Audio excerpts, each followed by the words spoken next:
ഒരു ഉപമുഖ്യമന്ത്രി ഉണ്ടാകുമോ എന്നതാണ് ചോദ്യം. ലീഗ് അങ്ങനെ ഒരു ആവശ്യം ഉന്നയിച്ചാൽ അത് അവഗണിക്കാൻ കോൺഗ്രസിനാകുമോ?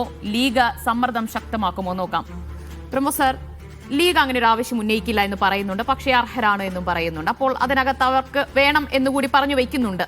അല്ല, ഇന്ന് സാദിഖലി തങ്ങൾ സംസാരിച്ചപ്പോൾ കുഞ്ഞാലിക്കുട്ടിക്ക് ഒരു എന്താ പറയുക ശ്രദ്ധിക്കപ്പെടാവുന്ന ഒരു സ്ഥാനം ഉണ്ടാകും എന്ന് തന്നെയാണ് പ്രതീക്ഷിക്കുന്നത് എന്ന് പറഞ്ഞു.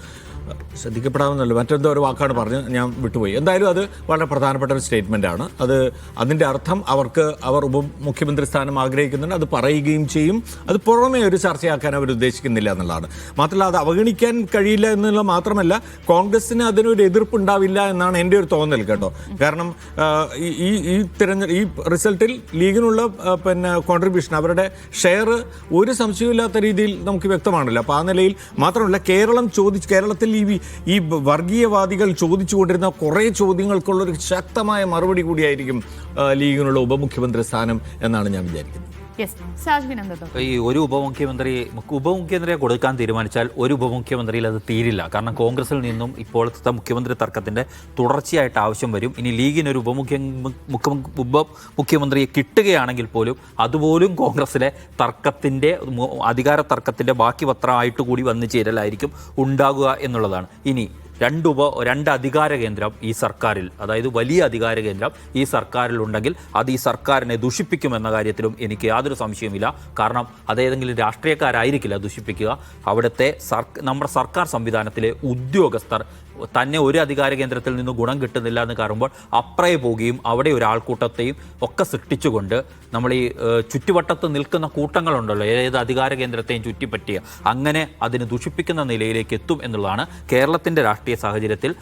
നമ്മുടേതുപോലെ ഒരു ചെറിയ സംസ്ഥാനത്ത് മുഖ്യമന്ത്രിക്ക് ശേഷം അധികം ഉപമുഖ്യമന്ത്രിമാരൊന്നും ഇല്ലാതെ മുന്നോട്ട് പോകുന്നതായിരിക്കും. അല്ല, ഒരു കാര്യം പറയട്ടെ സാജു, അതായത് മുഖ്യമന്ത്രിയാണ് ഭരണഘടനാപരമായ ഒരു പൊസിഷൻ, ഉപമുഖ്യമന്ത്രി അങ്ങനെയല്ല. ഉപമുഖ്യമന്ത്രി മന്ത്രിമാരിൽ ഒരാൾ അവിടെ സംഭവിക്കാൻ പോകുന്നത് അല്ല, അതുകൊണ്ട് ഭരണഘടനാപരമായ ഉത്തരവാദിത്വവും അധികാരവുമുള്ള മുഖ്യമന്ത്രി പ്രവർത്തിക്കുന്ന പോലെ ഒരു ഉപമുഖ്യമന്ത്രിക്ക് പ്രവർത്തിക്കാൻ കഴിയുന്നില്ല. പക്ഷേ അപ്പോൾ എന്താ സംഭവിക്കാന്നാണ്, ഒരു ഉപമുഖ്യമന്ത്രി വന്നാൽ ആഭ്യന്തരമോ അതുപോലുള്ള വകുപ്പുകൾ അദ്ദേഹത്തിന്റെ കീഴിലേക്ക് വരും. അപ്പോൾ സ്വാഭാവികമായ ഒരു അധികാര കേന്ദ്രം രൂപപ്പെടും എന്ന കാര്യത്തിൽ പക്ഷേ ഇതിന്റെ ഒന്നും അർത്ഥം ലീഗിന് ഇതിന് അവകാശമില്ല എന്നുള്ളതല്ല. ലീഗിന് എല്ലാ തരത്തിലുള്ള അവകാശമുണ്ട്. പക്ഷേ ഉദ്യോഗസ്ഥ തലത്തിൽ ഇങ്ങനെ ഉണ്ടായാൽ സംഭവിക്കാൻ പോകുന്ന ഒരു ദുഷിപ്പിനെ കുറിച്ചാണ് ഞാൻ പറഞ്ഞത്.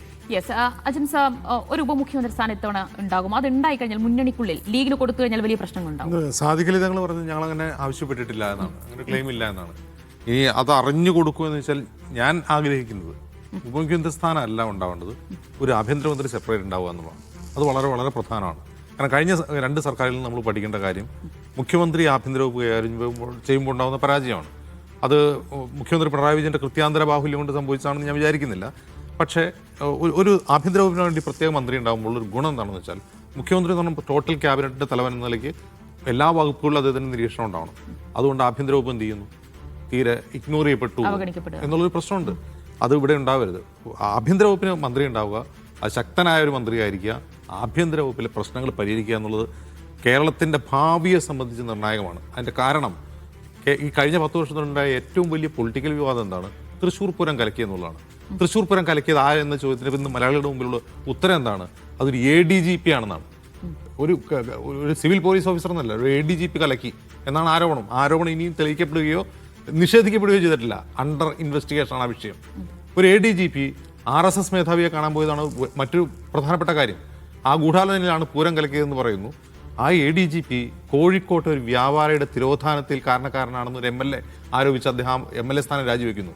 ആ കേസ് ഇതുവരെയും കണ്ടുപിടിച്ചിട്ടില്ല. മാമി തിരോധന കേസ് അയാൾ കണ്ടുപിടിച്ചിട്ടില്ല. എപ്പോഴും ഇല്ല. എടവണ്ണയിൽ ഒരു യുവാവിനെ പോലീസ് പിടികൂടി കൊണ്ടുപോയി വെടിവെച്ചു കൊന്നതാണ്. തോക്കും അയാളുടെ മൊബൈൽ ഫോണും പുഴയിലെറിഞ്ഞതാണ് എന്നൊരു MLA ആരോപിച്ചതാണ്. ആ കേസ് ഇതുവരെ എന്താണെന്ന് അറിയില്ല. ഇന്ന് നമ്മളിപ്പോൾ ഈ വാർത്ത വായിച്ചുകൊണ്ടിരിക്കുമ്പോൾ ഉണ്ടാകുന്ന സംഭവം, സുജിത് ദാസ്, SP സുജിത് ദാസിൻ്റെ സംഘത്തിൽപ്പെട്ട 3 പോലീസുകാരെ തെരഞ്ഞെടുപ്പ് റിസൾട്ട് വന്ന അന്ന് ഉച്ചയ്ക്ക് അടിയന്തരമായി സ്ഥലം മാറ്റി ഹെഡ്ക്വാർട്ടേഴ്സിൽ നിന്ന് പോലീസ് സ്റ്റേഷനിലേക്ക്. നമ്മൾ കാണുന്നു G ലക്ഷ്മൺ, മോൻസൺ മാവുങ്കൽ കേസിലെ G ലക്ഷ്മണിനെ ADGP നിയമിച്ച വാർത്തയും നമ്മളിന്ന്, അയാൾ ADGP അല്ലേ, ADGP നിയമിച്ച വാർത്ത നമ്മൾ ഇന്ന് വായിച്ചു. അതായത് അയാളുടെ സ്ഥാനക്കയറ്റം തടഞ്ഞു വെച്ചിരുന്നതായിരുന്നു. പക്ഷേ ഇത് നമ്മൾ പറയുന്നത് ഏതോ അധോലോകത്തെ കഥയല്ല. കേരളം പോലെ രാഷ്ട്രീയ പ്രബുദ്ധതയുള്ള ഒരു സംസ്ഥാനത്ത് ഈ ഇലക്ഷൻ റിസൾട്ട് വന്നതിന് ശേഷവും നടന്നുകൊണ്ടിരിക്കുന്ന കാര്യങ്ങളെ കുറിച്ചാണ് സംസാരിക്കുന്നത്. അപ്പോൾ ഉപമുഖ്യമന്ത്രി എന്നതിനേക്കാൾ ആഭ്യന്തര വകുപ്പിന് സെപ്പറേറ്റ് അത് ലീഗിന് ആവശ്യപ്പെടാൻ കഴിയില്ല. എന്തായാലും ലീഗിനെ സംബന്ധിച്ചിടത്തോളം ഉള്ള കാര്യം, കാരണം അതിനകത്ത് ലീഗിന്റെ പൊസിഷനിങ്ങിനെ കുറിച്ചാണ് ഞാൻ സൂചിപ്പിച്ചത്. ശരി ശരി, സമയക്കുറവ്. ഈ സാദിഖലി തങ്ങൾ പറഞ്ഞ പദം നല്ലൊരു സ്ഥാനം ഉണ്ടാവുമെന്നാണ്. നല്ലൊരു സ്ഥാനം, അതെ, എന്താണ് ആ നല്ലൊരു സ്ഥാനം എന്നറിയേണ്ടതുണ്ട്.